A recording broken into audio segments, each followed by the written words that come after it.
मा विद्विषावहै। ओम शांति शांति शांति।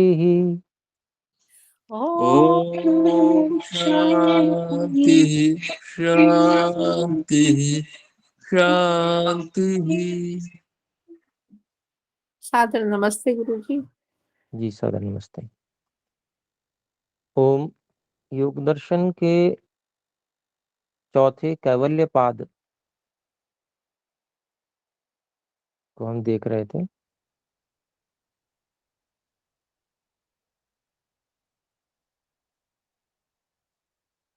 इस कैवल्य पाद में 3 सूत्र हो चुके हैं।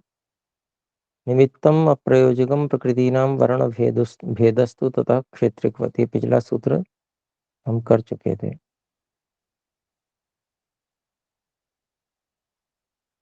चौथा सूत्र निर्माण चित्तान्यस्मिता मात्रात्, निर्माण चित्तानि अस्मिता मात्रात्।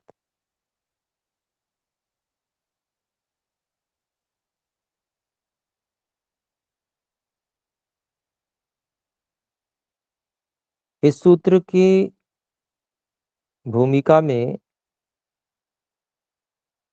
महर्षि व्यास जी कहते हैं, जब योगी बहुत सारे शरीरों का निर्माण करता है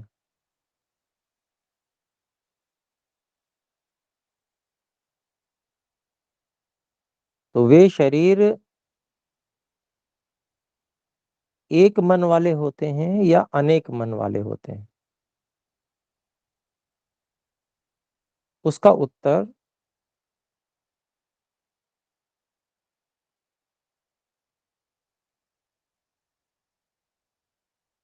चौथे सूत्र में महर्षि पतंजलि ने दिया है।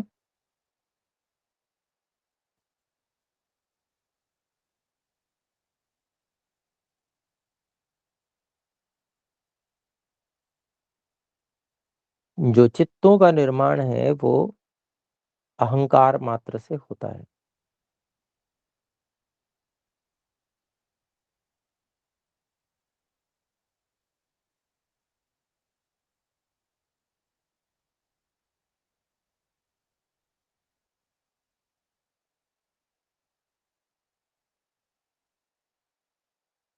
तो वैसे भी हम जानते हैं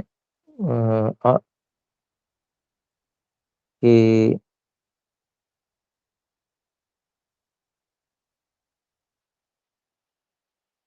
चित्त का जो चित्त को जो बनाया हम सबके ईश्वर ने, वो अहंकार से ही बनाया हुआ है। बुद्धि से अहंकार तत्व बनाया गया और अहंकार तत्व से चित्त।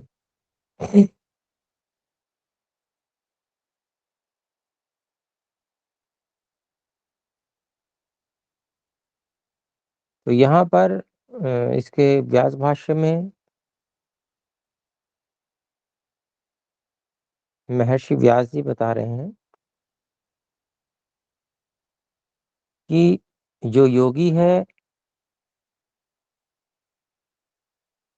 जो अस्मिता मात्रा अर्थात अहंकार,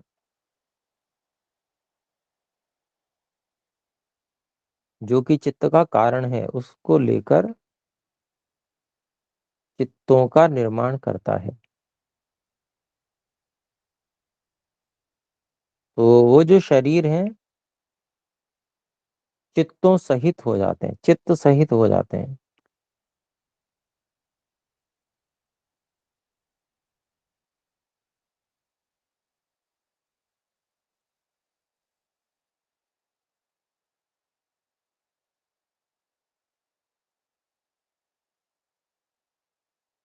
तो ये जो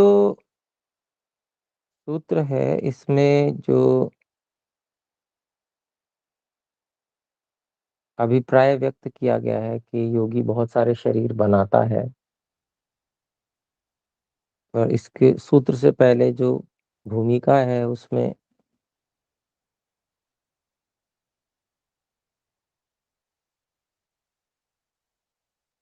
इस तरह की बात कही गई है। तो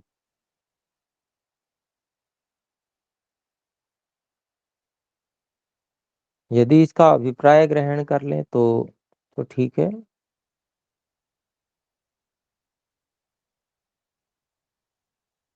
परंतु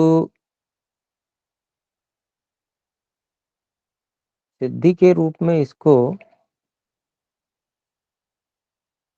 ग्रहण करना थोड़ा सा गलत प्रतीत होता है।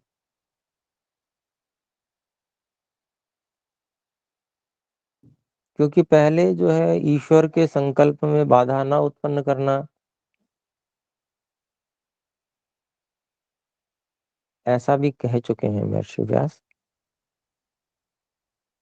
तो यहाँ अगर हम इसका अभिप्राय ग्रहण करते हैं कि योगी बहुत सारे शरीरों का निर्माण करता है, इसका मतलब ये हुआ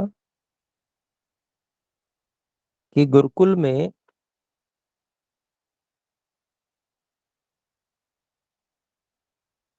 बहुत सारे जो विद्यार्थी हैं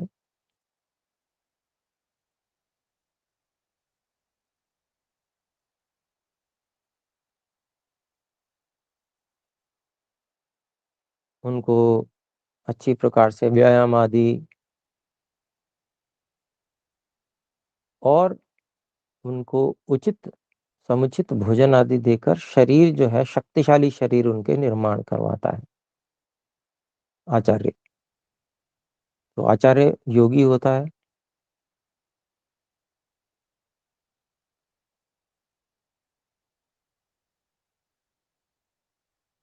और फिर जो वो शिष्यों का निर्माण होता है, तो वो जो शिष्य होते हैं वो क्या एक जैसे मन वाले होते हैं?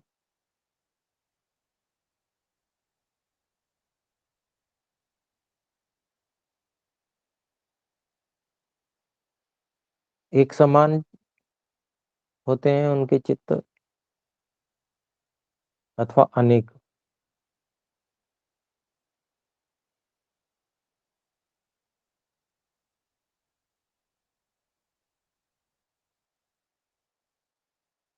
तो उसका उत्तर यहाँ पर देते हैं कि जो आचार्य हैं वो अलग अलग विद्यार्थियों को समाज में कुछ उत्तम कार्य करने के लिए अलग अलग कार्य सौंपते हैं, भिन्न प्रकार से उनका चित्त गढ़ते हैं।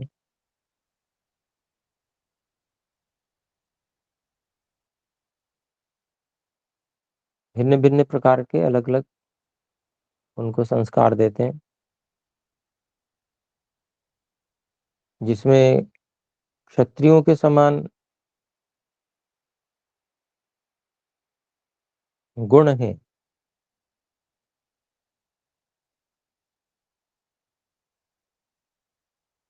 उसमें वीरता आदि का भाव भरते हैं।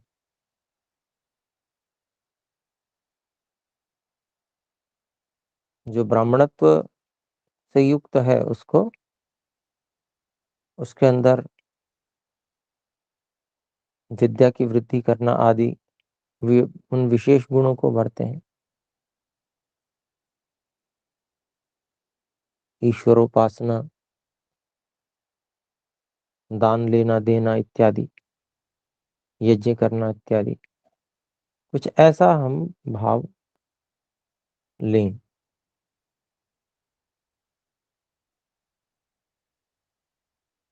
सीधे शरीरों का निर्माण करना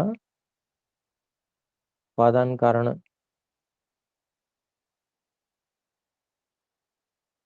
पांच स्थूल भूतों को ग्रहण करके और संकल्प से फिर शरीरों का निर्माण करना,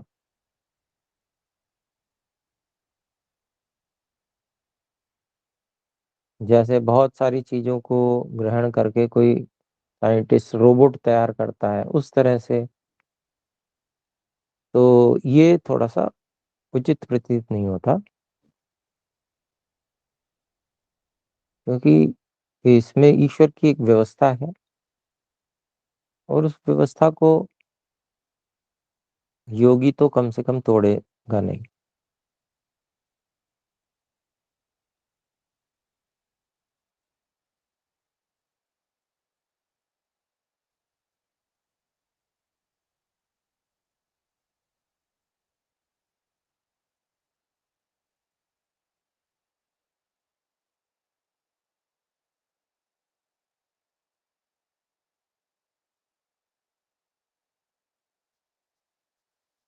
फिर अनेक प्रश्न उठ खड़े होंगे कि अगर मान लीजिए उसने रोबोट की तरह तैयार कर भी दिए बहुत सारे शरीर, उनमें चित्त भी लगा दिया अहंकार से निर्माण करके,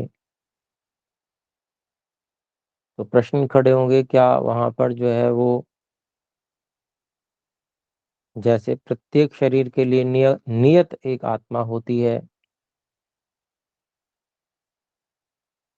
तो आत्मा आत्मा को भी लाके जोड़ेगा या वो केवल कठपुतलियां होंगी, इत्यादि बहुत सारे प्रश्न इसमें बन जाएंगे।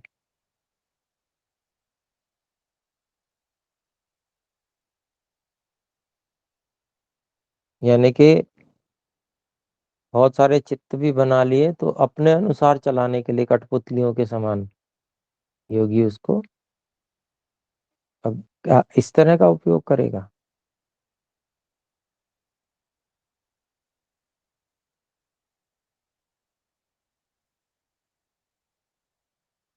तो ये जो है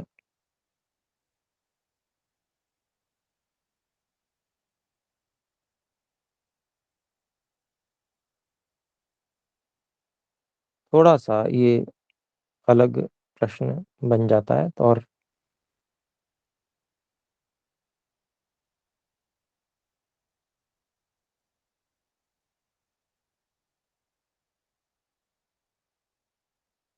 तो इसको इसी प्रकार से अपने लोग इसके भाव को समझें कि देहों का निर्माण करना यानी कि अपने शिष्यों के शरीरों का निर्माण करना, यानी कि निर्माण तो परमात्मा ही करते हैं, लेकिन समुचित व्यवस्था और समुचित नियम बनाकर, व्यायाम आदि करवा के, प्रशिक्षण देकर, ऐसे सामर्थ्य भर दिया जाता है आचार्य के द्वारा, विशेष सामर्थ्य। तो कहा जाता है कि आचार्य के द्वारा सामर्थ्य भरा गया, पर आचार्य तो ईश्वर की आज्ञा आज्ञा के अनुसार, आयुर्वेद आदि शास्त्रों के अनुसार, धनुर्वेद आदि शास्त्रों के अनुसार किस तरह से शरीर का निर्माण होना चाहिए, ईश्वर की दी हुई विद्या से ही उन नियमों को बनाकर अपने गुरुकुल में उन शरीरों का, शिष्यों के शरीरों का निर्माण करते होंगे, करते ही हैं। बल्कि अब इस समय गुरुकुली परंपरा बहुत कम है, तो विद्या भी बहुत कम है, पूरी विद्याएं भी नहीं है। जब सब लोग लगेंगे उसमें तो विद्याएं भी सब प्रकट हो जाएंगी, वेद में से ही विद्याएं प्रकट होती हैं। तो जब उस पर कार्य करेंगे तो ईश्वर सहयोग भी, सहायता भी करेंगे, मन बनाएंगे सब लोग मिलके और विशेष बुद्धिमान लोग उस पे कार्य करेंगे, तो ईश्वर की सहायता मिलेगी और फिर से वो विद्याएं भी प्रकट होंगी वेद से।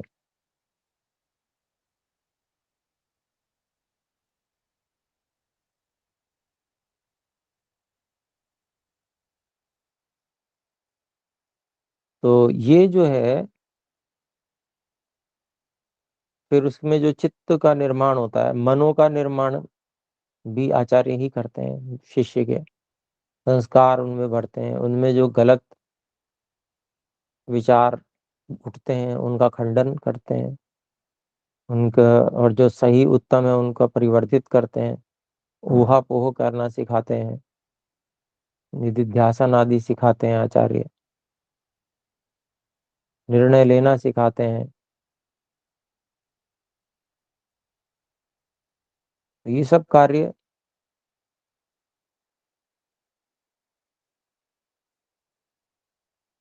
आचार्य करते हैं। तो उस रूप में इसको ले तो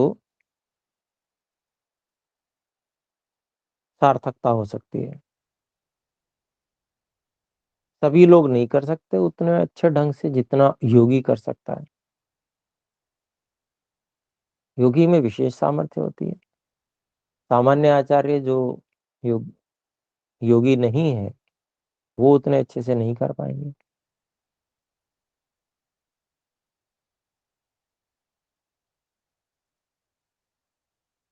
तो अब 5वां सूत्र देखते हैं।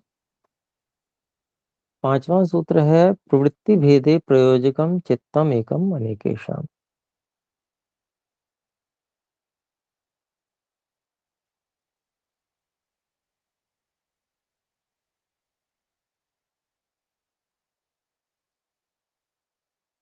तो हर व्यक्ति है, उसकी चित्त की प्रवृत्ति अलग अलग है, अलग अलग संस्कार हैं।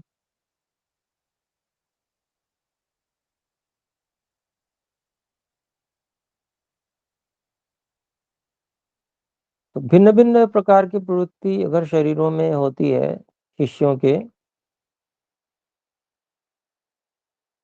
तो उनका जो प्रयोजक है, करवाने वाला है, कोई कार्य करवाने वाला एक एक चित्त को नियुक्त कर देता है, योगी आचार्य। अनेकों को एक उद्देश्य के लिए चलाने के लिए एक चित्त को अनेक चित्तों का प्रयोजक बना देता है।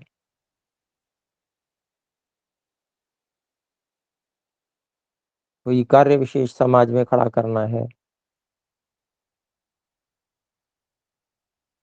जैसे आचार्य चाणक्य का उदाहरण आता है, तो अपने शिष्यों में उन्होंने चंद्रगुप्त को प्रमुख नेतृत्व वाला बनाया।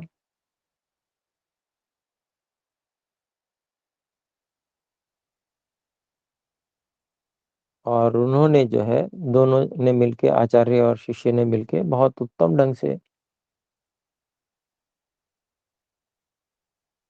भारत को पराधीनता से भी बचाया, और यहाँ पर जो गलत राजा बैठे हुए थे, भ्रष्ट थे, उनको अपदस्थ भी किया। तो बहुत बड़े बड़े काम किए। इस तरह के जो विशेष काम होते हैं, गुरुकुल के आचार्य करते हैं। अंग्रेजों ने यही देखा कि भाई गुरुकुल के आचार्य तो जो है वो सब कुछ कर सकते हैं, इसलिए गुरुकुलों को पहले खत्म कर दो।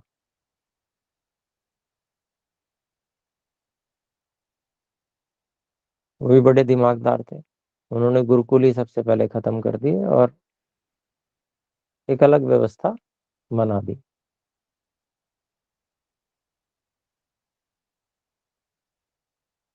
जिसमें आचार्य सत्ता जो थी वो समाप्त कर दी। समाप्त जैसी थोड़ी बहुत है,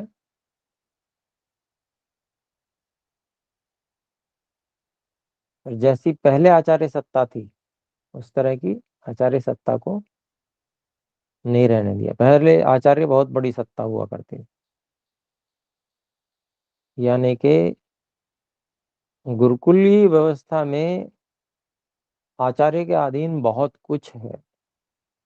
माता पिता के अधीन तो केवल संतान उत्पन्न करके 5 से 8 वर्ष तक उनको थोड़ा बहुत प्रशिक्षण देना, अच्छे संस्कारों से युक्त करना, कुलीन व्यवहार सिखाना, ये रहता है। उसके बाद तो सारा कार्य आचार्य के पास है, 24 घंटे का।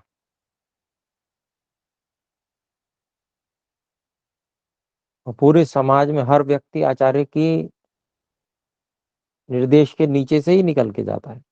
पूरा पूरा समाज, चाहे राजा हो चाहे वो छोटा से छोटा सेवक हो।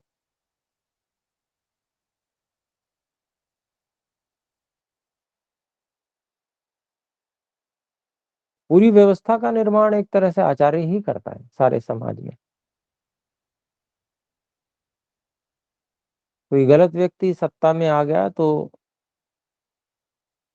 आचार्य ही वो वातावरण निर्माण कर सकता है जिससे वो हट सके, सही को वहां पर सत्ता में लाया जा सके। ये बहुत बड़ा सामर्थ्य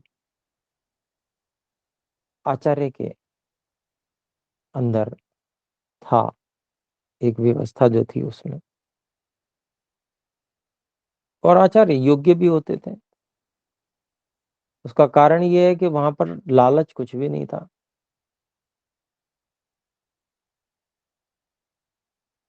अगर वहां भी इसी तरह से उस सत्ता में लालच होता, जैसे आजकल है धन आदि का लालच अध्यापन में,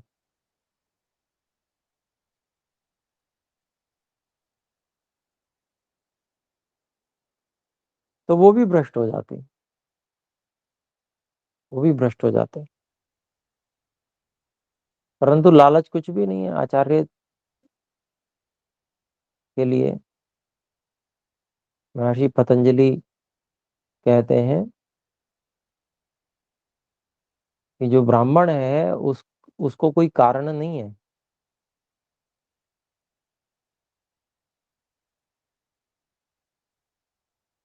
कि उसको वेद पढ़ना है, 6 अंगों को पढ़ना है, उपांगों को पढ़ना है और पढ़ाना है। इसके लिए कोई कारण नहीं है, वो स्वभाव से ऐसा करेगा। सांस ले रहे हैं तो उसके लिए कारण की आवश्यकता नहीं है, स्वभाव है।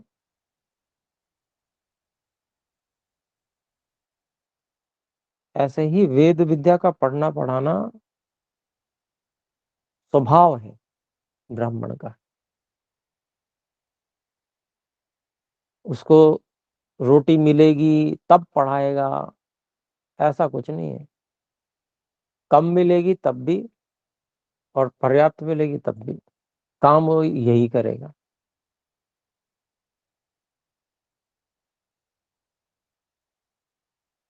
और पूरी आस्था से करेगा, सत्य सत्य करेगा। वो एक उसका स्वभाव है ब्राह्मण का। तो ये एक व्यवस्था थी, वैदिक व्यवस्था। तो इसके कारण से यहाँ पर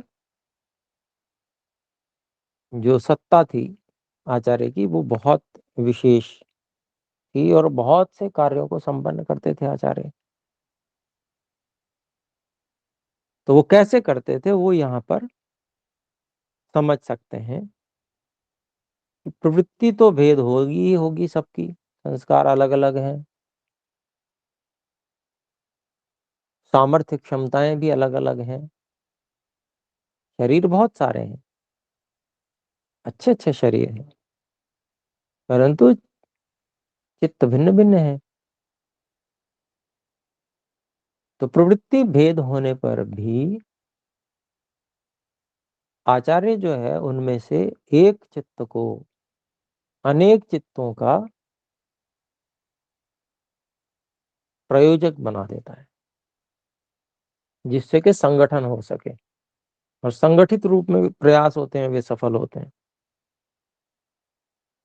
तो जैसे नेतृत्व निर्धारण कर दिया जाता है, अब भी बच्चों में कौन मॉनिटर है वगैरह ये तय कर दिया जाता है।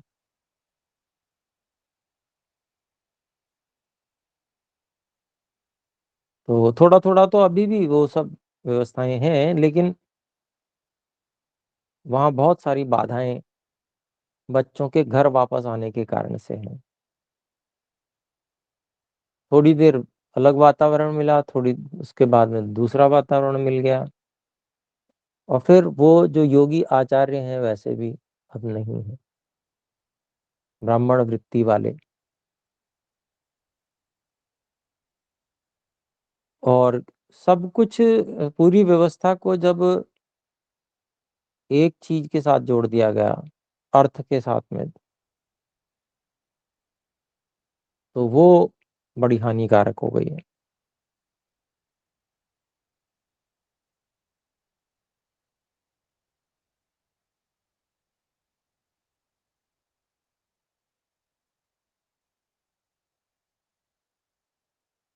लोभ से ही सारे कार्य होंगे,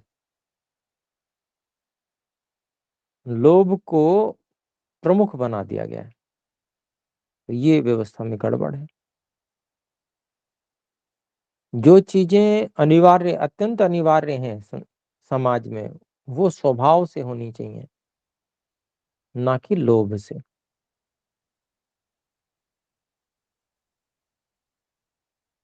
तो यहाँ पर इसमें व्यास भाष्य में क्या बात कही गई, वहां भी ऐसी ही बात कह रहे हैं। तो बहुत सारे चित्त बना देता है योगी, तो कह रहे हैं कि फिर वो जो बहुत सारे चित्त हैं वो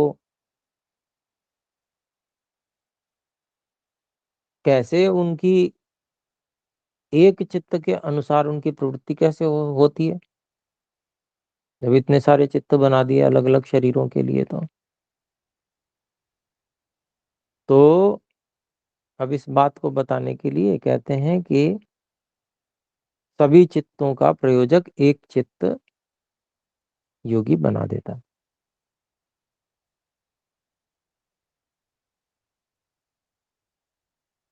और जब एक चित्त प्रयोजक सबका बना देता है तो फिर अलग अलग कार्य सिद्ध होते हैं उनसे।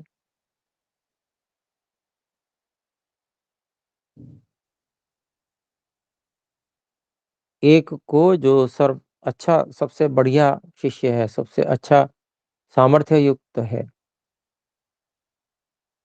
सबसे ज्यादा सक्रिय है, सबसे तेज है, ऐसे शिष्य को उसने नेतृत्व दे दिया और उसको कार्य बताया कि भाई ये करना है, और सब बच्चों को बाकियों को निर्देश कर दिया कि जैसा ये कहे ऐसा करना है। अब उसके लिए सब काम आसान हो गए।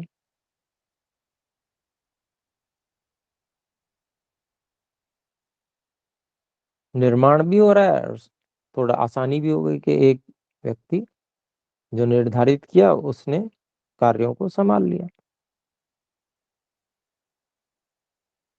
और उससे उसका निर्माण भी हो रहा है। तो इस रूप में कार्य सिद्ध होते हैं विशेष।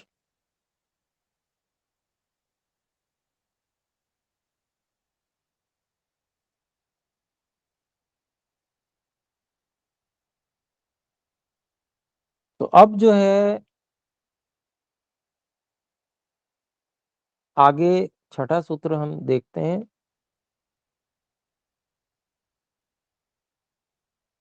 छठा सूत्र है तत्र ध्यानजम अनाशयम।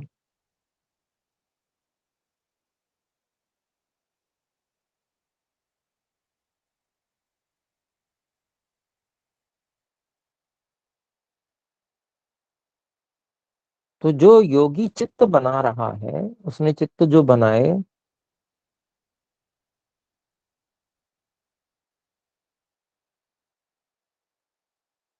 उस विषय में बात चल रही है। तत्र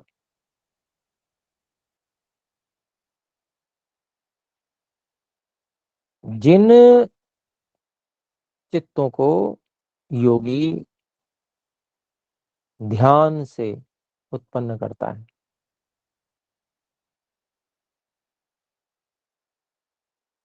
अर्थात उनमें अनेक प्रकार की प्रवृत्ति वाले चित्त होंगे, तो उनमें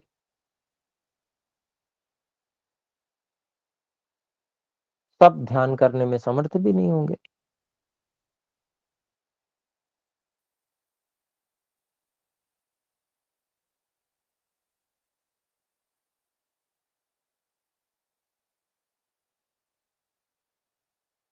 तो जो योगी है, जो विशेष जिनको जानता है समझता है, उनके व्यवहार से, उनकी क्रिया से, उनकी प्रश्नोत्तर करने के ढंग से,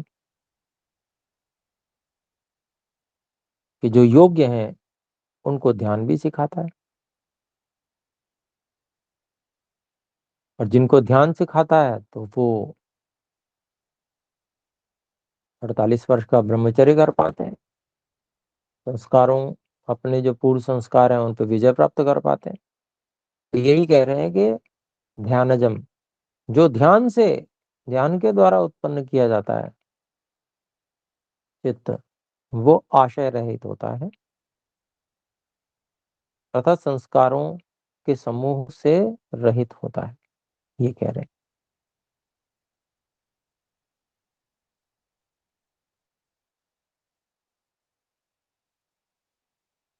उसको संस्कार प्रभावित नहीं कर पाते हैं ऐसे चित्त को। तो ऐसे शिष्य को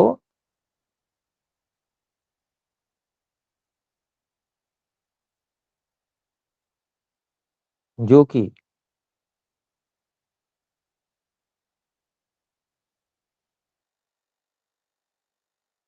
वह देते हैं, तो वो जो ऐसा शिष्य होता है वो विशेष होता है।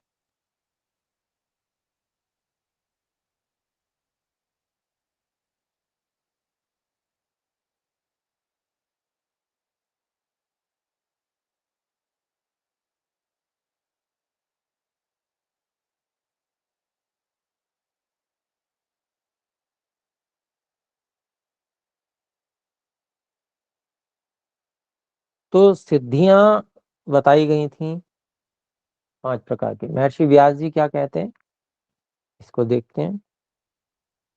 5 प्रकार की सिद्धियां बताई गई थी। जन्म, औषधि, मंत्र, तपः, समाधि, जहाँ सिद्धया।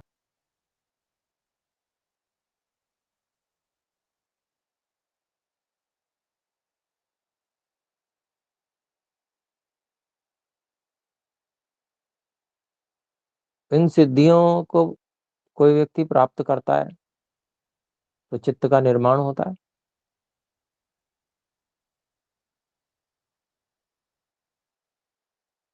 मंत्र से सिद्धि प्राप्त करने वाले के चित्त का निर्माण वैसा ही होता है। औषधि से सिद्धि प्राप्त करने वाले व्यक्ति के चित्त का निर्माण उसी तरीके का होता है। और समाधि से जो सिद्धि प्राप्त करता है उसका चित्त ध्यान से चित्त उत्पन्न होता है, अर्थात वो ध्यान करता है तब समाधि प्राप्त होती है। धारणा, ध्यान, समाधि।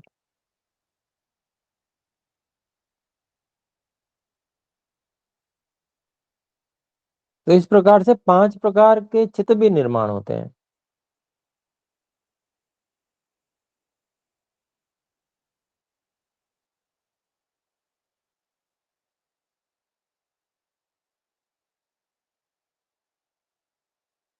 सिद्ध होते हैं 5 प्रकार के। उनमें से जो ध्यान से उत्पन्न होने वाला है चित्त, अर्थात समाधि वाला 5वां, वही एकमात्र चित्त ऐसा बन पाता है कि जो संस्कारों को दग्ध बीज भाव, उसी को अनाशय कहा है, अर्थात संस्कारों रहित हो सकता है। बाकी सब संस्कार से रहित नहीं हो सकते, क्योंकि समाधि लगानी तो आती ही नहीं है। औषधियों से काम किया है सारा उन्होंने।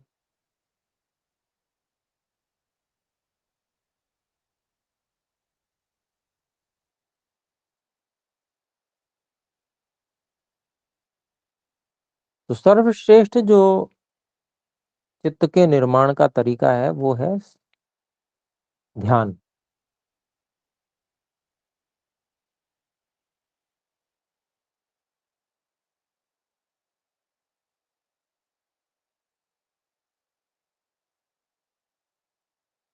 तो ऐसे चित्त जो ध्यान से ही उत्पन्न है, ऐसे जो बनाया गया चित्त है, ऐसे, क्योंकि इसको बनाया गया चित्त क्यों कहते हैं, क्योंकि वर्षों वर्ष तक लगातार एक ही प्रक्रिया चलती है।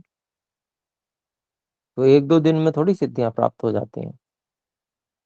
बहुत परिश्रम करना होता है, लंबे समय तक निरंतर योगाभ्यास करना होता है। तो कौन कैसे समय लगा रहा है?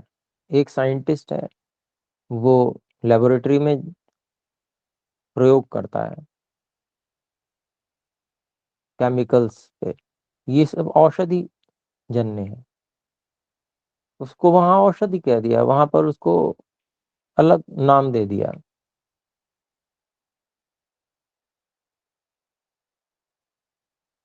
तो औषधियों से सिद्धि कर रहा है वो। अब क्या है कि वो औषधियों से कर रहा है तो मन उसका उसी में लगा हुआ है,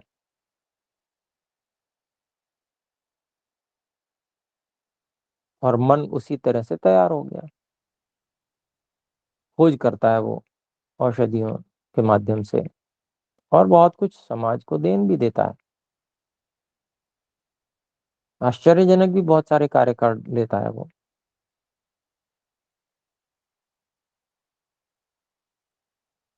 ऐसे मंत्र के द्वारा भी भौतिक विज्ञान भौतिक वैज्ञानिक जो है वो अनेक खोजें करते हैं इलेक्ट्रॉनिक्स वगैरह में।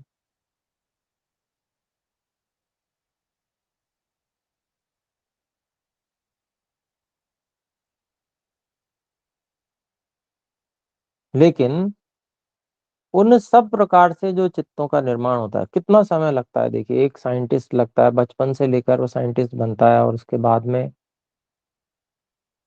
वर्षों तक परिश्रम करता है, उसके बाद में कोई खोज होती है, उसी में लगा रहता है।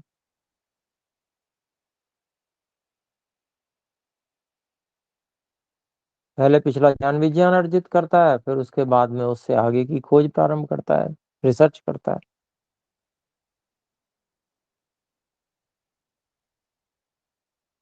तो सारा जीवन ही एक तरह से उसमें लग जाता है।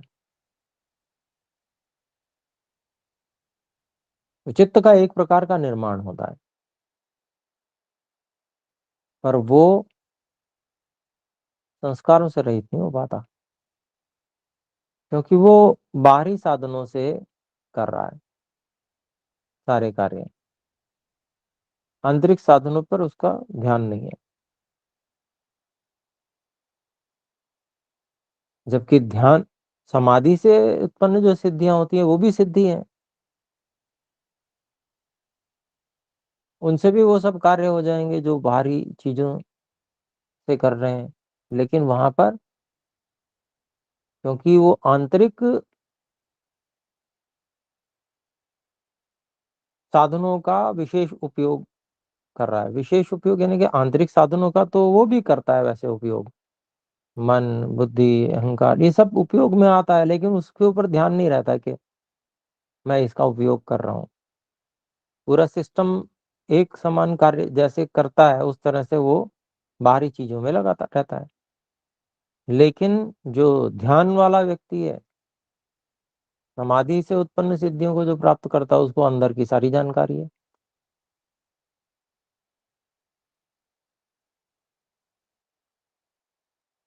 आंतरिक जितने भी साधन हैं, इंद्रियां मन अहंकार बुद्धि इत्यादि, इनका भी साक्षात्कार करता है वो। और उनमें जो साधन है, नहीं, विकार है, जैसे राग आदि की प्रवृत्ति है, द्वेष है, इन सबको भी वो जानता है, देख लेता है। जो चीज जो बाहरी चीजों पर लगा हुआ व्यक्ति होता है, एकाग्र होता है, वो एक बाहरी चीज पे एकाग्र होते हुए अन्य राग द्वेष से परिचित नहीं हो पाता है इतना।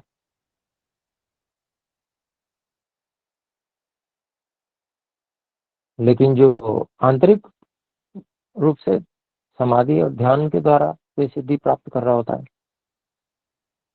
उसको तो ये बहुत सताते हैं आंतरिक समस्याएं। इन समस्याओं से वो इनको दबाता है, तब जाके आंतरिक रूप से वो सक्षम हो पाता है। तो वह क्योंकि उस पे काम करता है, इसलिए उस पर विजय भी प्राप्त करता है। उस पर उसको वो दिखती है समस्या, उस समस्या को हटाता है वो, उस पे काम करता है, तब तो वो उसकी राग आदि प्रवृत्ति फिर समाप्त होती है। तभी वो अनाशय होता है, यानी कि संस्कारों रहित इसीलिए होता है समाधि से उत्पन्न चित्त। और फिर ऐसा जो समाधि से उत्पन्न चित्त होता है, ध्यान से उत्पन्न जो चित्त होता है, वो पाप पुण्य से ऊपर उठ जाता है, उसके क्लेश क्षीण हो जाते हैं और वो जो संसार की सबसे ऊंची स्थिति है उसको प्राप्त कर लेता है। लेकिन बाकी जो चार हैं, जन्म से जिसको सिद्धि प्राप्त हुई हुई है, औषधि से जिसने सिद्ध किया है, जिसने मंत्र से सिद्ध किया है, ये चारों के चारों, और तप, तप से जिसने सिद्ध किया है, ये चारों के चारों आंतरिक कार्य नहीं कर पाते हैं, बाहरी कार्यों में लगे रहते हैं,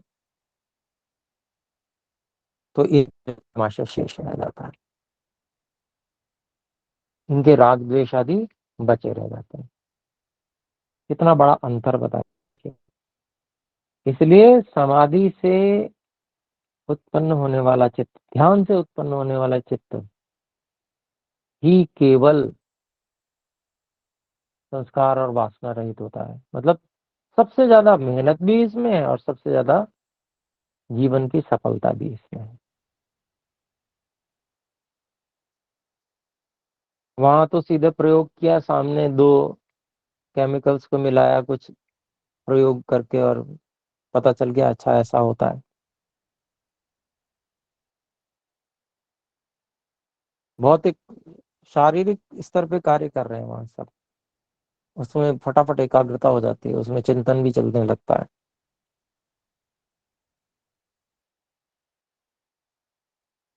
परंतु जो अंदर सूक्ष्म कार्य हो रहे हैं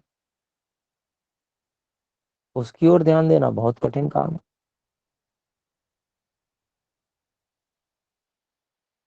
मन को एकाग्र अंदर की ओर करना,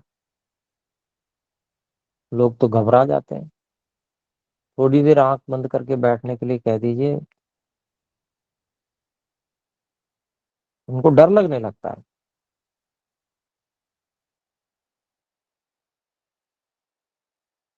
चौंक जाते हैं आंखें बंद करने से।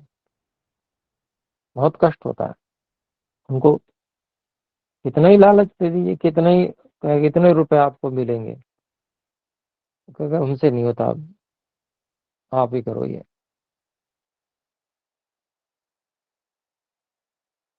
तो बाकी सबके जो कर्माशय शेष रह जाते हैं, भय आदि जितनी भी चीजें हैं ना, ये क्लेश जो होते हैं, केवल जो ध्यान से चित्त का निर्माण करता है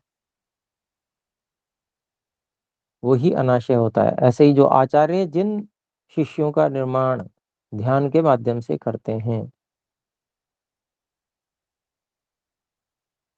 ध्यान को ही प्रमुख रखते हैं, उसमें लगते 48 वर्ष भले ही हैं, समय बहुत अधिक लगता है। और बाकी जो सब चीजें हैं उनमें क्या, वो 25 वर्ष में ही तैयार हो जाता है। 25 वर्ष का युवक तैयार है, चलो विवाह के लिए अब समावर्तन कर दो इसका।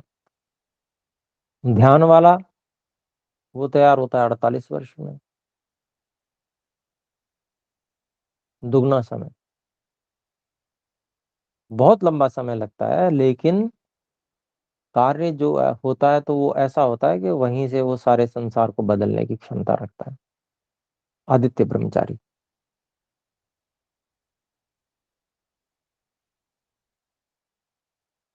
स्वयं भी अपने आप को परिवर्तित कर चुका होता है और सारे संसार को बदलने का भी सामर्थ्य रखता है। सन्यासी सीधे बनने की सामर्थ्य रखता है वो, या अत्यंत उत्कृष्ट गृहस्थ और अत्यंत उत्कृष्ट संतानों को संसार में देने योग्य बनता है वो योगी, जो इस तरह से जिसका चित्त बनाया जाता है। तो 7वें सूत्र को फिर अगली बार पढ़ेंगे, अभी समय हो चुका है।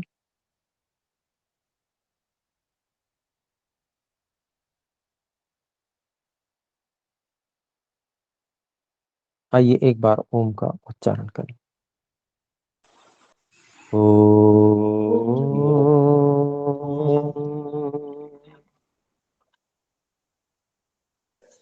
सभी को सादर नमस्ते। नमस्ते गुरु जी। नमस्ते जी। ओम।